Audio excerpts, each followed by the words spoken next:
Hello, good evening, and welcome to Synaesthesia with me, Rodney, and... Me, Andrew. Hello. Oh, wow, you're really out of synchronization on my screen for some reason. Weird.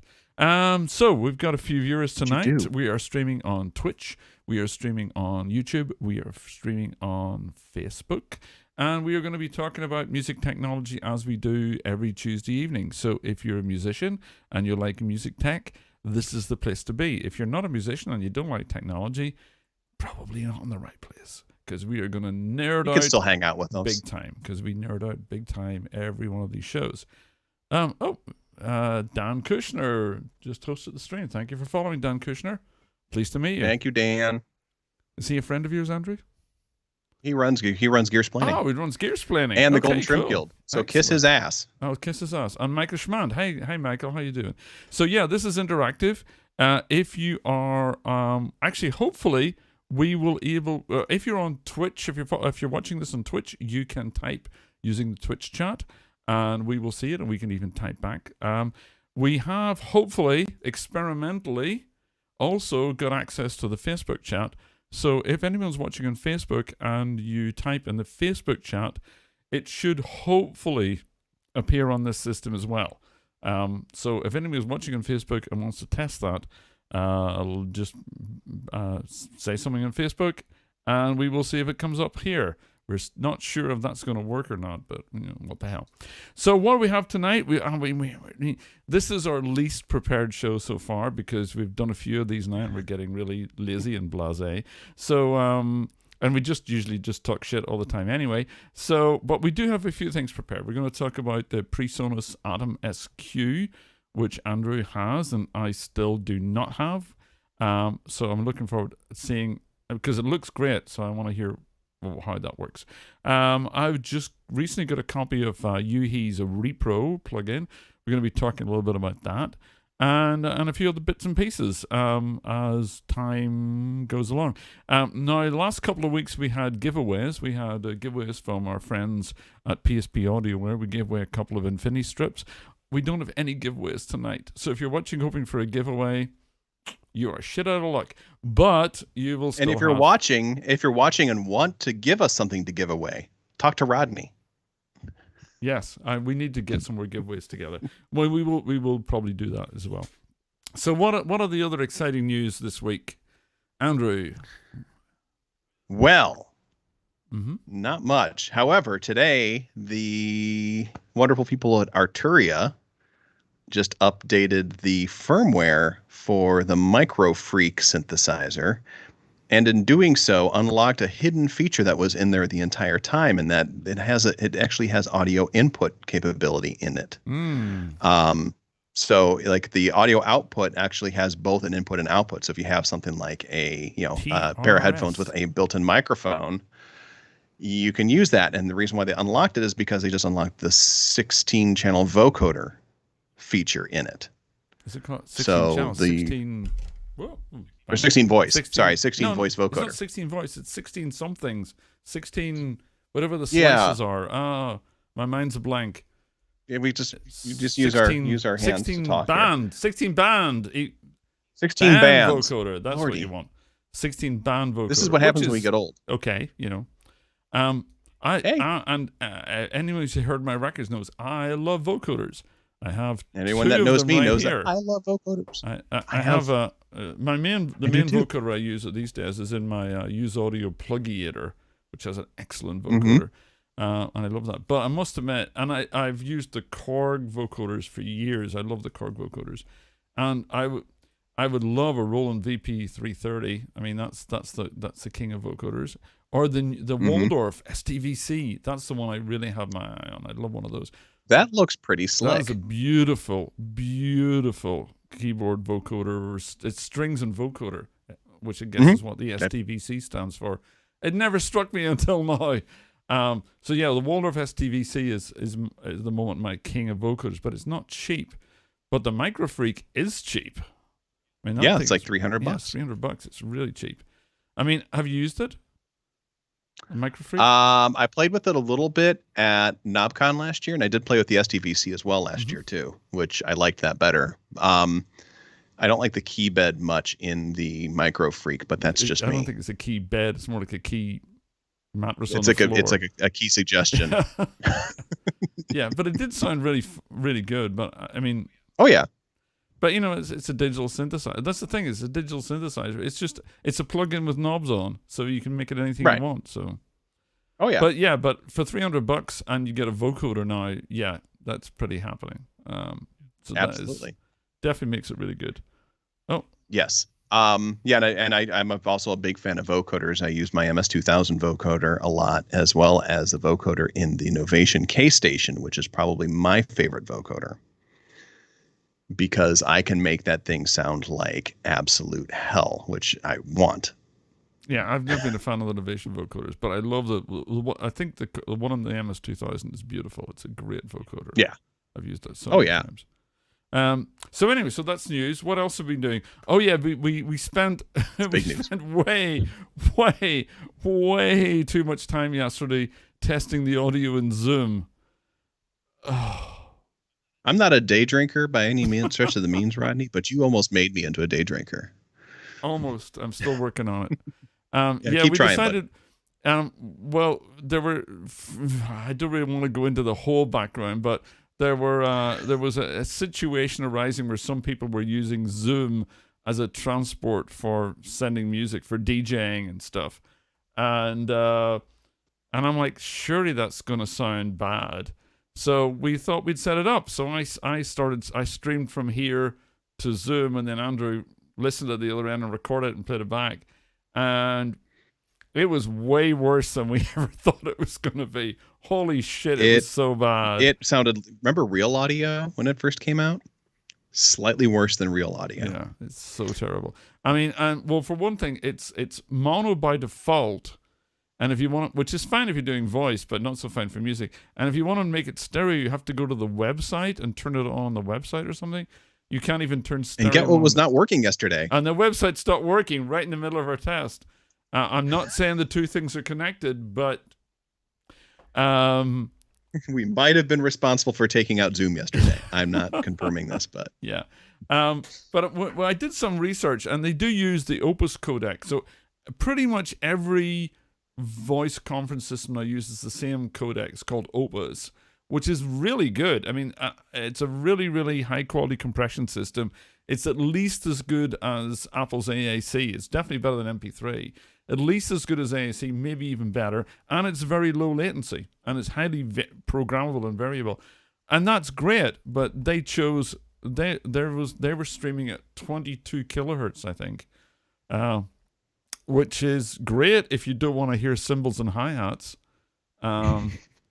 Which you'll hear most DJs can. You'll just about hear the top string of the guitar, as long as you don't go too high up the neck. Right. And yeah, and forget overtones.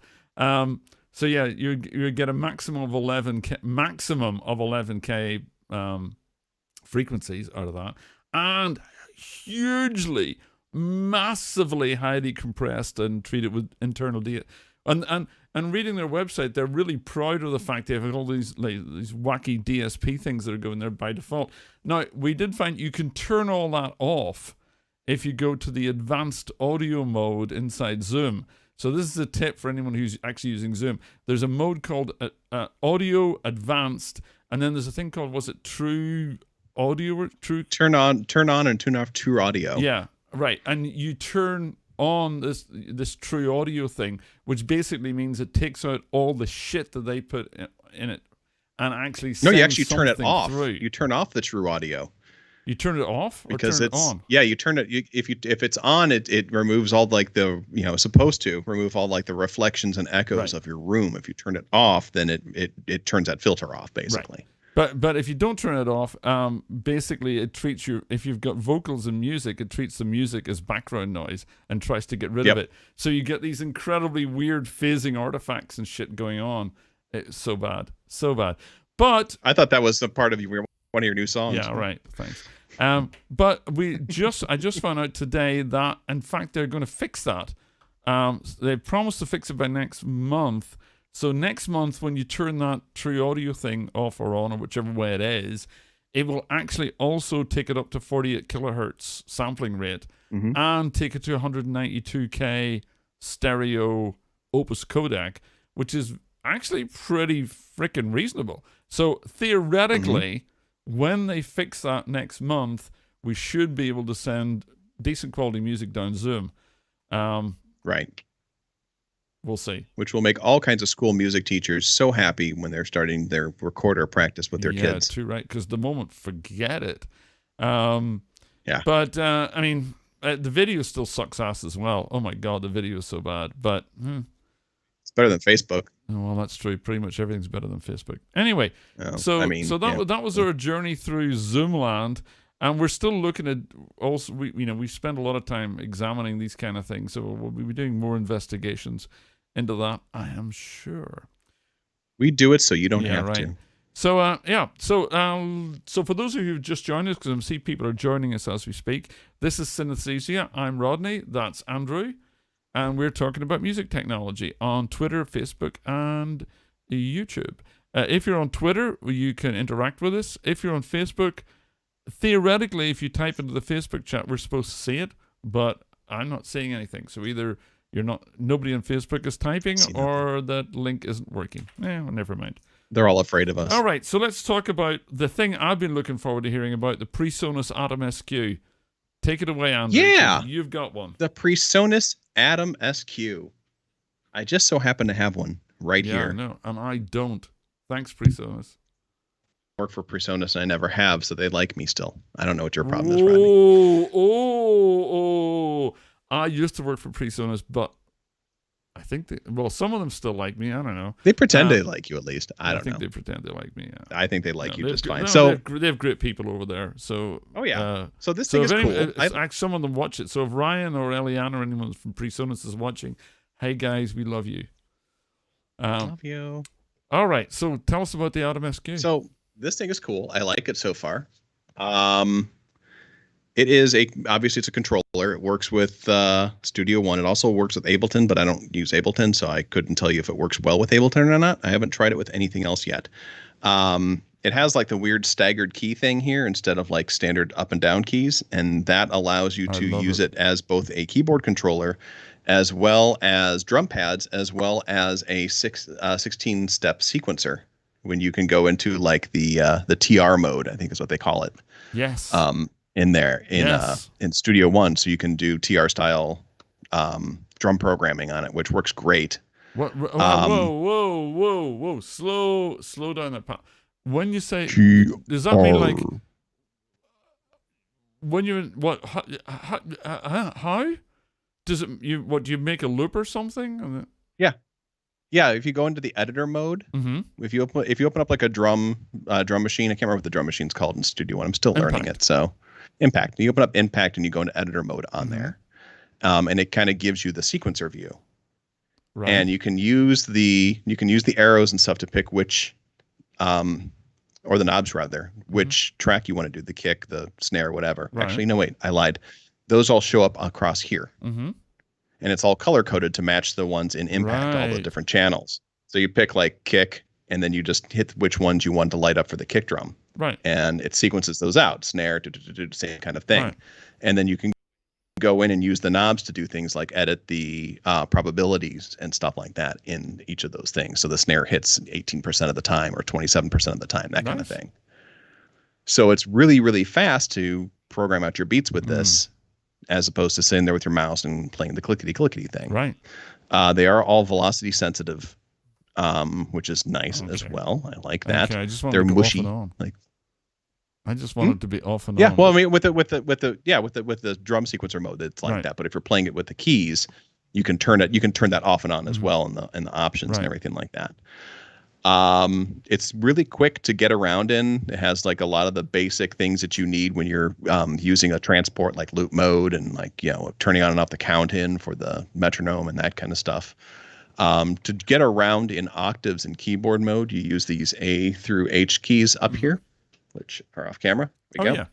And there's something funny about that, because in the manual, and I'm not sure if we can do a quick screen share on. I don't think the screen share comes through Skype. This system. I don't have it programmed in, but I saw the bit you're talking about. I'm just gonna try this. It shows you the keys from A to H. Hang on. Let's see. Does it? No, it doesn't come through. NDI by. That's dumb.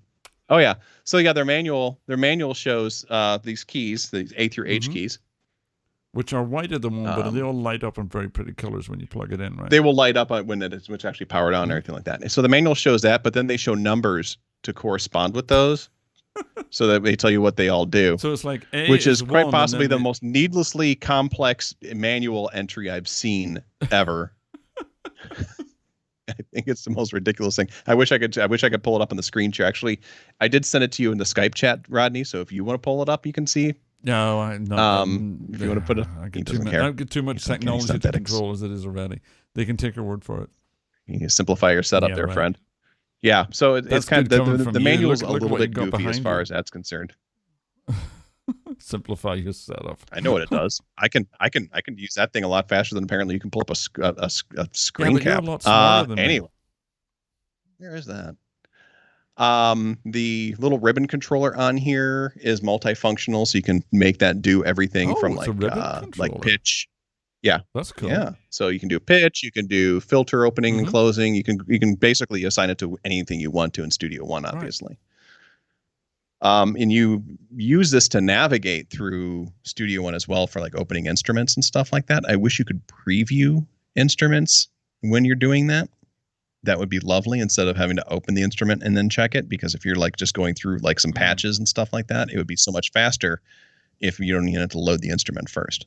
That's my little gripe about that. It's not to load it somehow. I mean, I know Native Instruments can do that by basically just preloading everything. And but it still has to be loaded somehow, otherwise you can't really hear it. But point taken. Yeah, it would have been nice. But I like how much easier they make this thing makes it to get around in there. I'm actually just using only this right now for my keyboard controller for Studio One, and then I'm using the fader port 16 as well with it. And it makes a very nice combination of things. It's it's all plastic, but it's pretty tough feeling. I absolutely abhor the fact that the knobs are different than the fader port, which are different than the ones on my Studio 68, and that PreSonus for some reason just doesn't like having the same knobs at all, period, on anything they make at all. Somebody said most tech bands are weird, esoteric, right? Seems yes, Evil Kirby, most tech bands. I mean, as somebody who's actually written tech manuals, I completely agree with you. The authors who write tech manuals, in a lot of cases, are people who've never actually used a product. They're professional tech manual authors.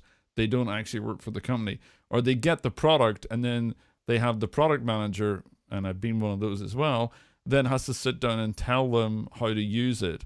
And then the tech manual writer translates the product manager's descriptions into something that he thinks that normal people can understand. But that's one of the problems. I mean, at the last company I worked at, we had a really good professional manual writer. He was great. And the first manual I did with him, I realized that I'd spent so much time explaining it to him that I would have been quicker to write the manual myself, which is what I did the next time. So I just wrote it myself, and it was actually quicker and easier. But then again, I can write, so Hey, Commander Trollolo. Hey, my favorite manual is the TB303. You think you understand the machine until you read the manual. That reminds me of the... Yes, so true. I remember that when I first had a TB303 way back in the day. And Trollolo knows about this because Trollolo used to work for Propeller Heads, so he knows he really knows how the 303 works. So, yes, he does. Yeah. So like when ASM updated the Hydrasynth, they put out these tutorial videos. And the first one is a guy from ASM talking about how you should really read the manual. And like about 4 times throughout the video, he's like, just read the manual. You're reading the manual, right? Read the fucking manual. I mean, seriously, it almost looks like he's getting violent. It's fantastic. Well, I can understand. I mean, I know the kids today like everything on YouTube, but I freaking hate watching YouTube to try and figure out how something works. Because I'm always like, hurry up, get me to the point, and just tell me what I need to do. It's like recipes on the internet, where it's like, I'm going to tell you a 5-page story about how my little kid like sneezed in this bread dough and made it amazing. You know, I don't fucking care. Just show me the recipe. Yeah, I agree. But anyway. But yeah, I'm a big fan. So far, I'm really liking the Atom SQ. I would imagine that once I can actually have a stable version of Studio One. Oh, you're still on that. It's like that's there was a manual. Yeah. Yeah, every week Andrew's bitching about the instability of Studio 1.5. I have to admit, I will say, wait, let me finish. I will say that I did end up using show mode last week. Last Saturday on my stream. I used it to run everything into my streaming machine from my Mac. And granted, the only thing I was sending through it was MIDI or just audio straight in. I wasn't using any effects or anything like that, except on the main output. I used, of course, our good friend PSP, and it didn't take a shit. So, well, that's good to know. And that was a 2-hour stream. Well, I'm happy to hear that, because I'm doing a 45-minute stream on Saturday using the Studio One show mode, and that's using audio backing tracks, live vocals, a ton of plugins. All the vocals and plugins are all going live through it. So far it's been actually very stable for me since they did the 501 version. It's been considerably more stable. I still wouldn't say it's 100%, but yeah, they're getting there. But I do like the idea of the SQ, because I mean, like I have this. I have a Sparkle. Oh yeah. I also have a full-size Spark back there as well, but there's just no room for it on the desk, which is not dissimilar in some ways. But I just have that because it's very similar in size. The TR programming, but this only works with the Spark drum machine, which is a great drum machine. But this will probably work with everything. Yeah, well, if it works with Impact, I mean, one of the things I find about Impact as opposed to Spark is that neither of them have particularly good drum kits, and Spark is great if you want to emulate another drum machine, because you can pull up an 808 or a 909 or a drumulator or whatever you want. It's just boom, and it works. And there's all sorts of really nice sort of techno-y and down-tempo stuff in it. But if you want an actual drum kit, an acoustic drum kit, you're shit out of luck. And also with Impact, it's terrible acoustic drum kits. But where Impact wins is it's really easy to build your own drum kits in Impact. It's really fast. Exactly. Whereas on the Spark, and dumping samples into it's easy enough to do. So yeah, it's dead easy. I mean, I had a whole bunch of old MPC 60 samples that I took from my original MPC 60 before I sold it, and I turned a bunch of them into Impact kits just a couple of weeks ago, actually, and it took me, I don't know, an hour to do the whole thing and build a sound set. And have my own sound set full of MPC, so it's just turned into an MPC 60. Sounds great. So that is actually really tempting. If that works that well with Impact, I'm very tempted. Works great with everything so far. Everything I've thrown at it, it's right up until the point where Studio One takes a shit. It works great. Okay, fair enough. All right, so moving right along. Oh, we have a few. We're grabbing more people on the stream as we go along. If you've just joined us, this is Synaesthesia. Like us. I'm Rodney. That's Andrew. We are talking about music technology for the next half an hour or so. We've just been talking about the Atom SQ. What else are we going to talk about today? Plugins. We were talking about the Studio One live page. This is the show page in Studio One. This is actually the show page for the show I'm doing on Saturday. I'm playing, in case anyone wants to watch, it's the Infest is it's the biggest electronic music festival, one of the biggest electronic music festivals in the UK. Isn't happening this year. So now they're doing Stay In Fest. Stay In Fest. And I'm doing a live set on that with a whole bunch of new songs as well, which is terrifying, actually. For the first time, I'm still learning the goddamn songs, and I'm going to do them live while streaming. And I think that's around about this time on Saturday evening. They haven't given me an exact time, but I think it's around about this time on Saturday evening. And I'm going to use that show page. So, and my voice at the moment is actually going right through it because I can, if I move to here, you'll hear I've got some reverb now. So yeah. All my voice is going through that and it's handling everything that I'm doing right now. But what I wanted to talk about tonight is that my friend Axel Hermes, who plays with me in the Cassandra Complex, is a big fan of German company Yuhi. Yes. He loves their Yuhi Diva, which I haven't tried yet, but everyone raves about it. Have you tried that, Andrew? I have. It is, in fact, pretty amazing. Okay. Well, he turned me onto this thing, which is Repro, which is this is Repro 1, which is a Pro 1 emulation. Now, I am not a young man. Let's see if I can fill the screen with this, actually. Let's see if I can fit the screen. There we go. That'll do. I had an original Pro 1, the Sequential Circuits Pro-1. That was one of my very first synthesizers I ever bought. And I love this thing. And I love looking at it was like coming back to your childhood home where you know where everything is. You're so familiar with it. And I still love the layout of this synthesizer. It's so simple and so clear and so obvious. And it is a beautiful, beautiful thing. Though black on black was never that much fun on stage, but at least it had a little plenty of white bits, so you actually knew where things were.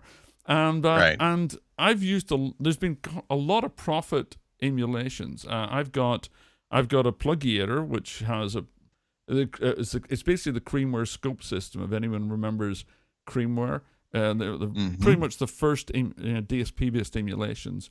And there's a Prophet 5 in there. And then Arturia also have a Prophet 5 emulation. Yes. And I like how they put the Facebook screws in the GUI. Yes, absolutely. Well, it says Dan. There's more coming about that, Dan. You got to have the Facebook screws. Yeah, absolutely. But there is more coming to that about that. And I've got the Arturia one. Arturia do a Prophet 5 as well, and that sounds pretty good. And so this had it's a pretty high bar to climb because there's already a lot of good stuff out there, but it sounds really freaking good. I mean, I must admit, yes, it does. I like it a lot. It's got some let's have a look. I'm still learning how to use this thing. It's got the usual high quality mode or CPU saver mode. To be honest, I've got a computer fast enough, it doesn't matter. And then it's got a sleep mode, a sleepy and never sleep mode, which is hilariously stupid. But I guess it's useful for someone. And it comes with bazillions of presets, which are... Yeah, it's very Prophet-y. That big, buzzy, nasty American sound that I freaking love so much.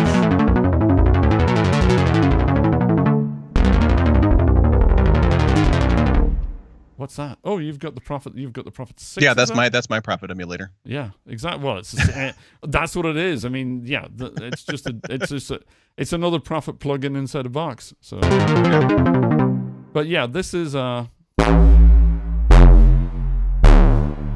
it's a big sounding synthesizer. There is no question about that. It really sounds like a Pro 1. It's massive.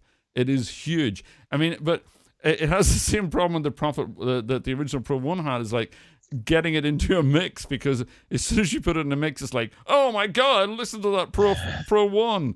It's like, yes, it's just huge and massive and awesome, and it's kind of brilliant, I have to say. It is actually kind of brilliant.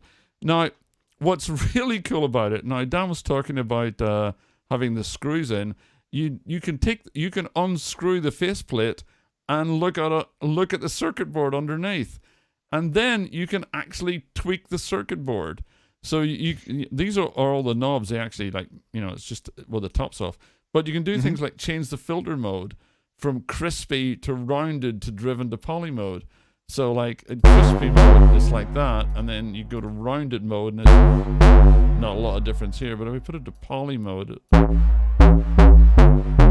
so you can actually change the filter characteristics, overdriven mode, and so on. And you can change the way the filter envelopes work, whether it's high sustain or piano, And so you can just like basically, repatch the thing and tweak the hell out of it, and you can change the tuning and all sorts of weird ass shit. So that is actually really nice. At first I thought it was kind of a gimmick, and then when I started playing with the filter modes, it was like, yeah, this really makes a difference. So that's kind of nice, and it looks fucking great. But the thing that I loved about the original Pro 1 though was the sequencer.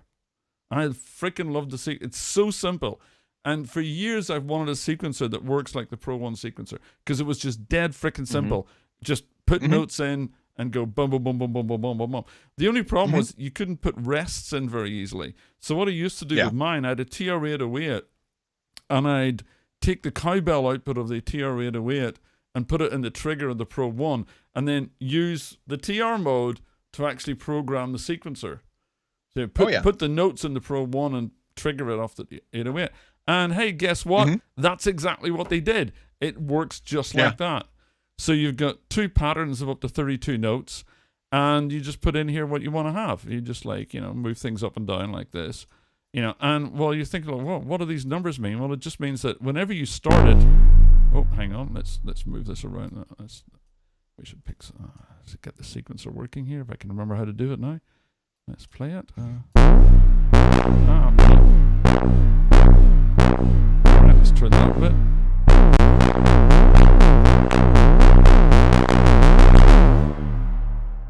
Okay, so when you actually hit the notes, it will switch the sequence to whatever. So you can just transpose the sequence on the fly on the keyboard. Dead simple. It's bloody great. It works really fantastic. I freaking love it just for the sequencer, I have to say. It's so much fun. It's a great little synthesizer. I love this thing. Oh, and that's your MIDI controllers. You can set anything up on the MIDI table. Control it with MIDI. Nice. It's it's beautifully made. And with it, you also get the Repro 5, which is the Prophet 5 version. Prophet 5 version, yeah. So let's see if we can put it in here. Can I get the Prophet 5 version in here? In a hurry, let's see. Repro 5, there we go. So, and it's the same thing, except now it's a Prophet 5 instead of the Pro 1. And it looks like a Prophet 5. It sounds like a Prophet 5. It's a Prophet 5. There you go. So, yeah. The classic Prophet 5 sounds. Oh, yeah. They've shoved all those in the Prophet 6, too. Yeah, the usual thing. And the same thing, you've got the tweaks mode here, so you can tweak everything inside this thing. And you can even make the same filter. I mean, basically, it's the same model with a different UI on top, more or less. Yeah. But hey, it's great. So yeah, I have to say I'm really impressed by this. Really impressed. But the only thing I'm not impressed by is the price, because it's $150. Yes. Which is okay. I mean, it's kind of stupid. Like, when I originally bought my Pro 1, my original Pro 1 cost me a lot more than $150. I can tell you that. And these days, it'll cost you even more than that. But having said that, it's still a lot of money. Ooh, hey, Andrew, your video's gone. Why all did you weird. make me small? Your video's gone all weird. I don't know what happened there. Oh my God! Let me see if I That's can. why we can't have nice things, Orpheus. It's Skype. It's the combination of Skype and Streamlabs. There we go. You're back in. Now you'll probably just bounce really big in a minute. I hope so. Yeah, $150. Is it worth $150? Yeah, I mean, if you really want a great sounding Prophet sound, Pro 1, Prophet 5, $150 is pretty cheap for those. And you get the awesome freaking sequencer, and it really sounds monstrous. So if you want that sound, yes, $150 is fine. But if you compare it to Arturia's Prophet 5 is also $150. But the Arturia one comes with a Prophet VS as well. Yes. Which is also a fabulous synthesizer. And I A/B'd the sounds of the Arturia one with the Yuhi one, and they're not quite the same. Which one do I prefer? Honestly, I don't know. I think the Yuhi is closer to the original, but the Arturia one still sounds really good. And a Prophet VS is not to be sniffed at. So for $150, I would have a hard job deciding what I wanted. I mean, I've And already then, got the I got Arturia it. V collection anyway, so I've got the Prophet. Yeah, I was gonna say, with the V collection, you get most of those things anyway. And that's what the difference is, because the V collection is what, $400 or something, $450. Or if you I got mine occasionally for get like it cheaper than that. $199. You can get it really, if you get it on a Black Friday sale or something. So from that point of view, you're getting the Prophet 5, the Prophet VS, a Jupiter 8, a Mini Moog modular CS80. It kind of gets silly. So I think $150 is I mean, if it was $50, I'd be like, I'd give it a Ghost to 11 award immediately. I'd say, for $50. I think though that Yuhi is also probably like 2 people or something like that too. So I mean, it's not like they're not as big as Arturia. Company. So. And I appreciate that they need the money, but at the end of the day, $150 is $150. If it was $100, it'd be like, okay, maybe, hey, Shelly Plastic Goth, nice to have you with us. If it was $100, it'd be like, it's pretty good. If it was $50, it'd be like, buy it now. Just don't hesitate. Go to the website and buy it. But $150, I don't know. Depends how much money you want to throw away. And if you've already got the V collection, you really want to profit. You're basically paying $150 for a slightly better Pro 1. Right. And the sequencer, and that's a lot to ask. So I don't know. So does it go to 11? No, it goes 10? To. I think it goes to 10, but it doesn't get or go to 11 award. What about the Atom SQ? Do you think that's a go to 11?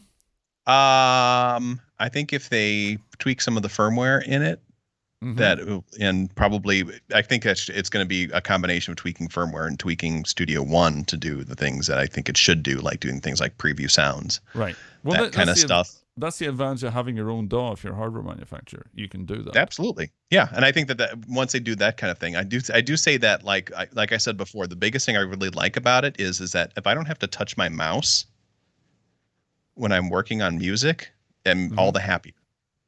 And between this and the fader port, I really don't have to do much, as far as that's concerned. Not 100% yet, but if it had auto mapping, oh yeah, fuck yeah, it'd be amazing. But it does not. Right. So it's still on 10. It's not going to 11. Yeah, I'd say 10. Well, it's still pretty good. Hi, Michael. He said, and Michael pretty good, like a smaller version of Ableton Push.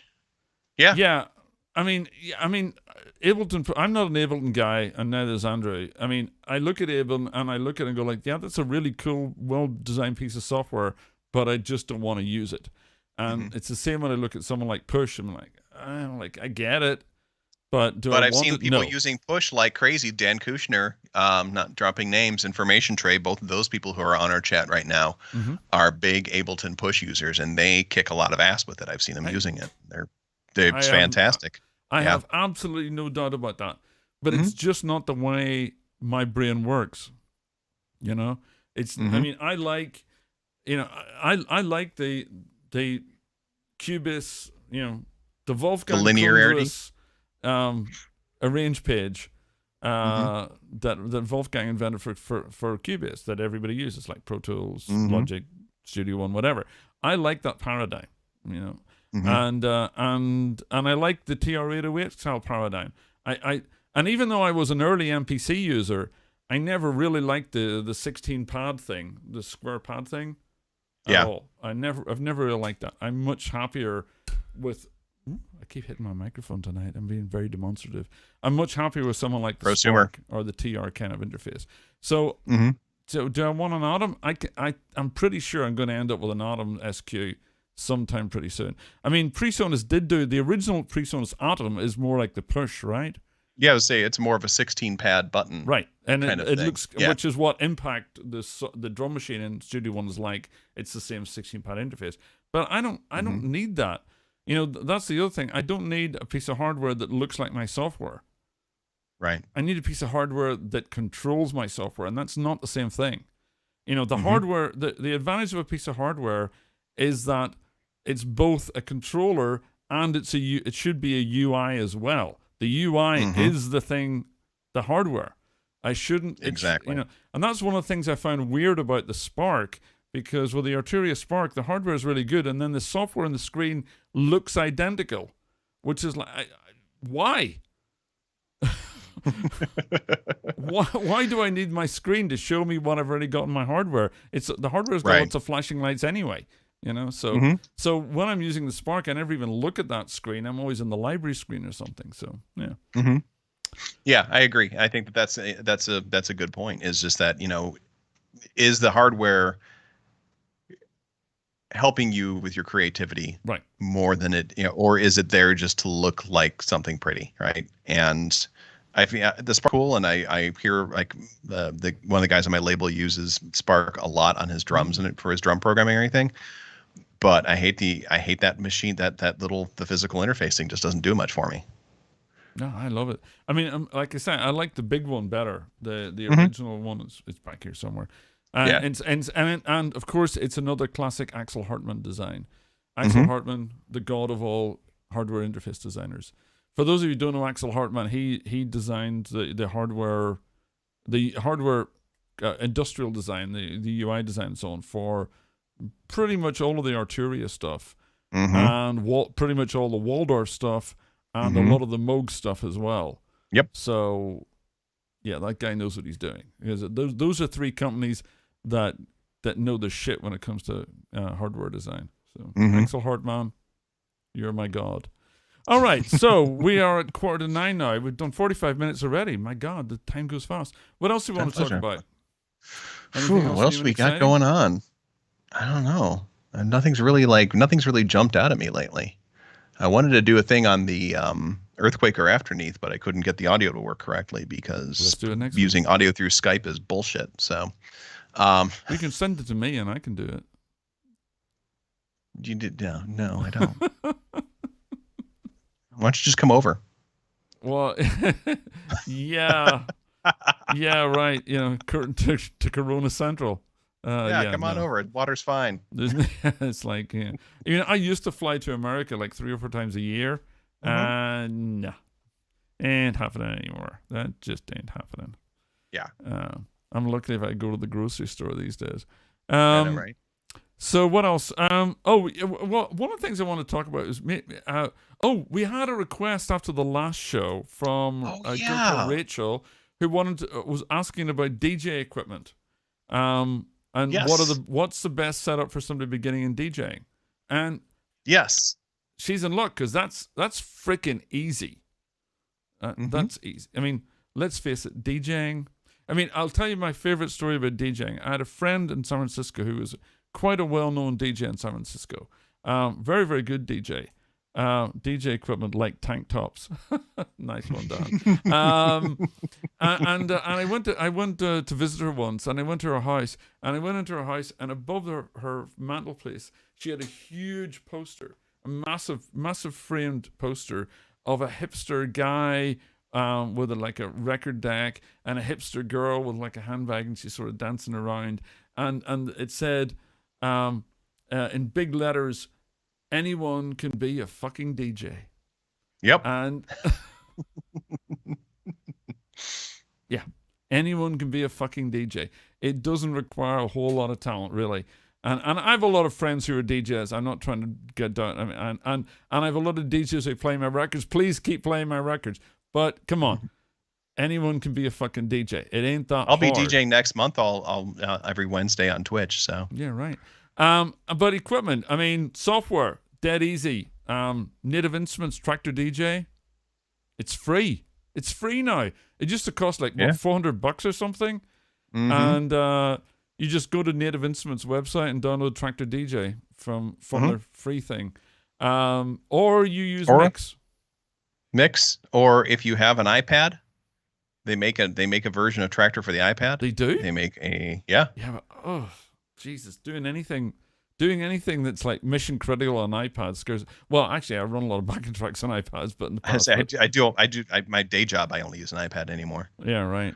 I don't even use. Yeah.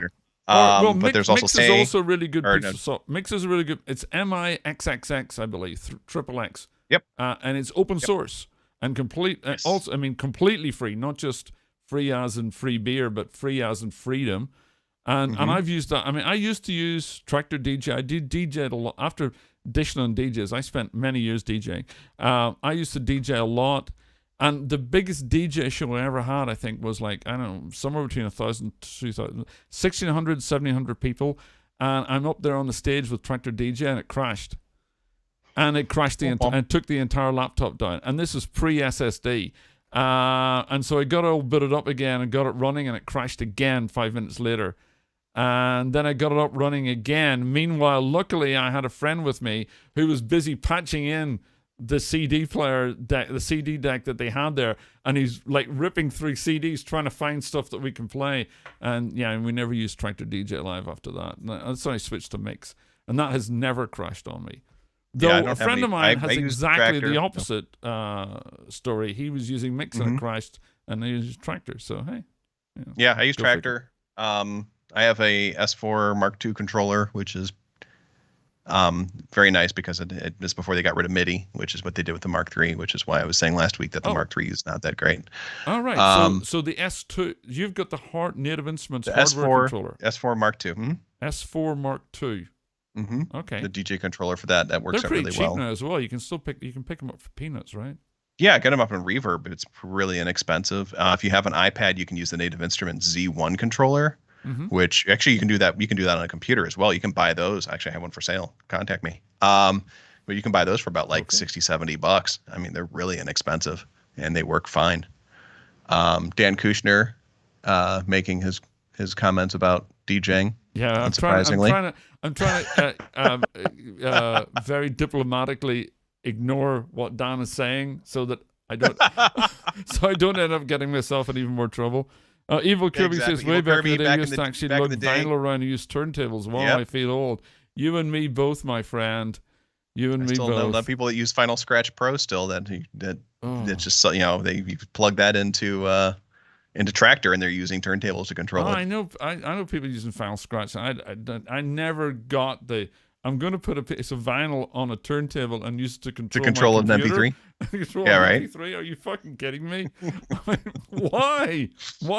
God's sake, why? Give me but anyway.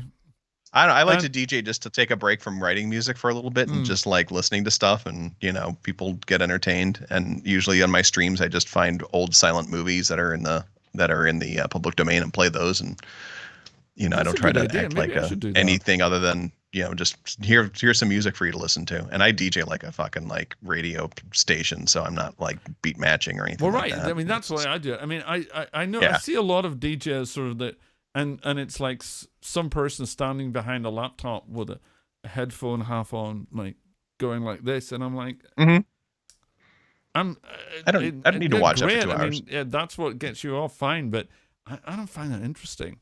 I don't want to watch someone stand behind a laptop with one headphone. Yeah, that's why I play movies instead. People can sit there and watch these weird, like surrealist I found these like old Soviet era films that I just play those. Those are great I love that.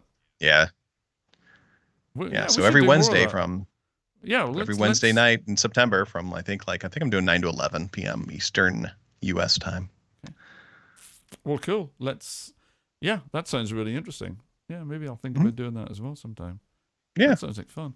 And the other thing, of course, DJing is hardware interfaces, audio interfaces. Yes, anything.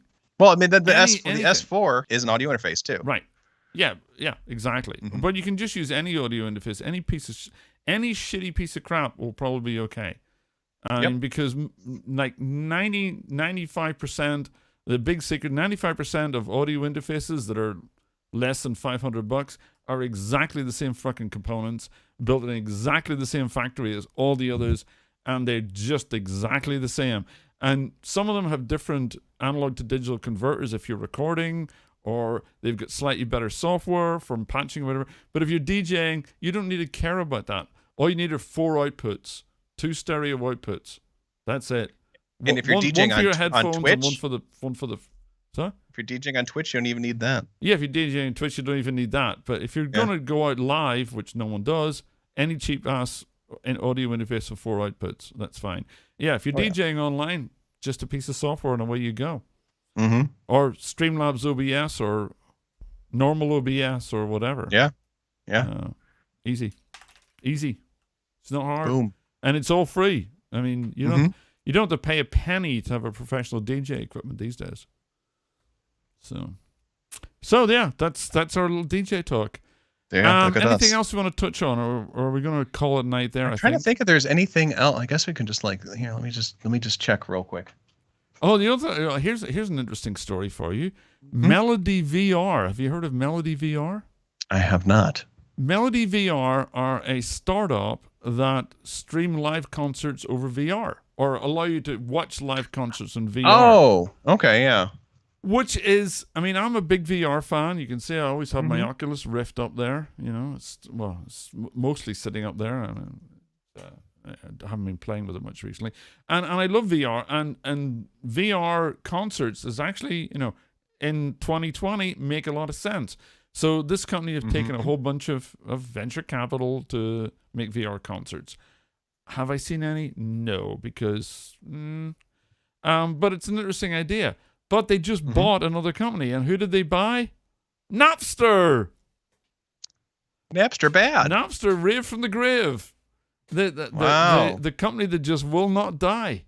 I know, no matter what we try to do. Yeah, so they've just bought Napster, which is, and apparently they're doing the usual startup thing about how these will provide great synergies. Yeah, well, let's say Dan says Napster had value ? Yeah, that I think is the point, Dan. I don't think they do. And I think that's why this Melody company that's come out of nowhere that does VR live concerts just bought Napster and then they're saying they have great synergies because they provide an all 360-degree streaming solution, blah blah blah blah blah blah blah. And it's like, yeah, bargain basement prices, I'm sure. Yeah, well, I mean, it's just bullshit for investors, Yeah. So I went to a VR concert a few months ago. Jean-Michel Jarre did literally a VR concert with it was all CGI. There was it was like a fake Jean-Michel Jarre guy and everything like that. And needs work. Needs a lot of work. Yeah. That didn't work in VR. I had to go to the YouTube stream to watch it. Well, the only thing I've seen that really impressed me so far with that idea was the Fortnite stuff, because they hold concerts inside Fortnite. And that is really cool. And I don't know if you haven't seen those, it's worth checking out. They did this. Well, what was that rapper guy that they did a couple of months back? I can't remember his name, but it was actually stunningly good. And they really, they built like a big arena, and people could go there with their Fortnite avatars. And the star was 60 foot tall and flying around stuff. It was actually freaking excellent. Actually, absolutely freaking excellent. Dan says, I once bought 3 million shares of an airline that was going out of business and trading at 0.0002 cents. And I basically thought they were going to call me and name me CEO for about 3 days. They're probably like, yep, this is your responsibility. Bye. Yeah. But that Fortnite concert, that was actually really well done. That was really well done. It wasn't VR, but it was very well integrated. And the guys who were doing Fortnite, was Epic? Is it Epic do Fortnite? They did a hell of a freaking job. It was really brilliant. And of course, the other thing is GTA. The nightclubs in GTA are excellent. Yeah, those are great. Yeah, because they virtualized Solomon and Black Madonna, or Blessed Madonna, she's called now, and a couple of other DJs, and they put their sets in there and they motion captured them and stuff. And you can just go to a nightclub in GTA and dance around. It's actually freaking cool. So, yeah, they did a good job. I mean, GTA is just a fantastic platform anyway, I think. But I haven't played in years and waste too long. And I keep on seeing you inviting me, and I'm always in the middle of something. I was actually doing my homework at the last time. Like you invited me. Well, I'm gonna go. Because my homework was go and dance around in my nightclub in GTA right after the show, actually, because I do have a nightclub in GTA, and I might join you for an hour. That'd be cool. The GTA thing, Dan says the GTA thing sounds cool. It is. Rockstar, who do GTA, are freaking geniuses. That game is a masterpiece. It's absolute. GTA Online is a masterpiece. Has not gotten old. And it's not even just a game anymore. It is a platform. It's a media platform, and a lot of people, will boast about that in their shareholder, blah blah blah, whatever. But they really have done it, because that game, you can do anything in that game. You can go in there and you can play, battle royale games inside it. You can go to a nightclub and dance and listen to music. It's got like the radio stations are ridiculous. Like the reggae radio station, the DJ is Lee Scratch Perry, and Jello Biafra DJ is the punk station. Kenny Loggins. It's just ridiculous. It's so everything they've done on that is just magnificent, really genius. So yeah, that's the future of what we're doing, really, right there. Especially that to me, that's more the future than some person streaming standing behind a laptop, right? Really. You can mocap them standing behind a laptop. Well, that's what they did in GTA. That's what they did in GTA. Yeah. But they mocapped it really freaking well. Exactly. Dan, thanks for watching. Have fun at your meeting. All right, guys. Thank you. Thanks everyone who's watching. Trololo, Dan, everybody else, Kirby. We'll be back, almost certainly be back next Tuesday again with another show. And hopefully we'll maybe have some giveaways next time. Thank you very much for watching, folks. Maybe more news too. Take it easy. Bye. See ya.